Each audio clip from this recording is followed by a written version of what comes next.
નમસ્કાર સાથી મિત્રો, અત્યારે આપણે છે તો કે માથા સૂર્યા ખાતે છે. આ છે તો કે ભાઈ નરસિંહભાઈની વાડી છે, નરસિંહભાઈ ડોડિયાની. આ 10 વીઘાનું ખેતર છે. આ 10 વીઘામાં તલ કરેલા હતા. તલ છે તો કે 10 વીઘામાંથી 7 ખાંડી તલનો ઉતારો આવેલો છે.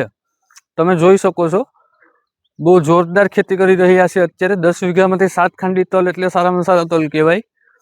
અને સતીશભાઈ છે તો કે તેઓનો તાલાળા ખાતે એગ્રો પણ છે અને સમગ્ર વિસ્તાર છે તેઓને ઓળખે જ છે, એમ કે કઈ રીતે ખેતી કરે છે. પોતાની એગ્રો પણ છે. પોતાની વાડીમાં તમે અહીં જોઈ શકો છો કે 200 જેટલા નારિયેળીના થડપો લગાવેલા છે.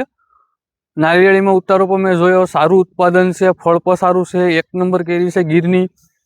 અને વાડીમાં અન્ય વસ્તુમાં તમે જોઈ શકો છો, કેળ છે, નારિયેળી પણ છે અને પોપિયા પણ છે. એમ તો કે ડાયવર્સ ખેતી કરી રહ્યા છે, ફળ ફ્રૂટ પણ કરી રહ્યા છે અને ઉત્પાદન પણ લઈ રહ્યા છે. ઘઉં, બાજરી, જુવાર, આની સાથે સાથે કઠોળ પણ કરી રહ્યા છે અને ઉત્પાદન પણ છે તો કે ખૂબ સારું ઉત્પાદન પણ લઈ રહ્યા છે અત્યારે.